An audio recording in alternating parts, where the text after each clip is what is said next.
کہ ایک روز فجر کی نماز کے بعد حضور نے آپ کے معمول میں شامل تھا تو ایک صحابی سے سوال کر لیا کیف اصبحت،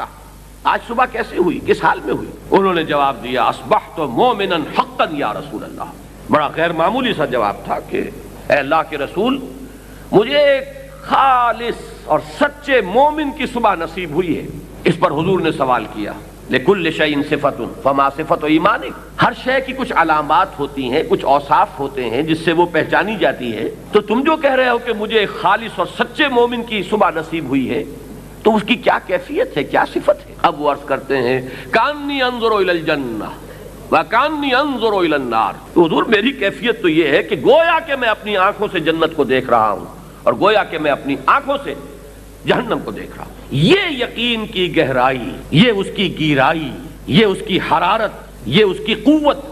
یہ اگر پیدا نہیں ہوگی تو اسلامی تحریک نہیں چل سکتی۔ ایک سیاسی تحریک برپا ہو سکتی ہے، اس میں مذہبی رنگ گہرا بھی ہو سکتا ہے، اس میں مذہبی جوش نمایاں بھی ہو سکتا ہے، اس میں لوگ قربانیاں بھی دے سکتے ہیں، اس میں لوگ تن من دھن بھی لگا سکتے ہیں۔ جان سے بڑی کیا شے ہے، جان تو دی ہے مسلمانوں نے پاکستان نے تحریک نظام مصطفیٰ میں بھی جانیں دی، لیکن یہ ہے کہ ایک اسلامی تحریک جو اسلامی نظام کو قائم کر سکے، اس کے اندر اس کی بنیاد میں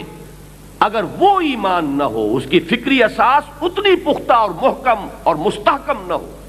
اس کی گہرائی اور گہرائی اس طرح کی نہ ہو جس کا میں ابھی تذکرہ کر رہا ہوں، تو وہ اسلامی تحریک کبھی بھی ایک حقیقی اسلامی نظام کے قیام اور واقعی اسلامی انقلاب کے برپا کرنے پر منتج نہیں ہو سکتی، نتیجہ خیز نہیں ہو سکتی، بلکہ وہ کہیں نہ کہیں درمیان میں رہ جائے گی۔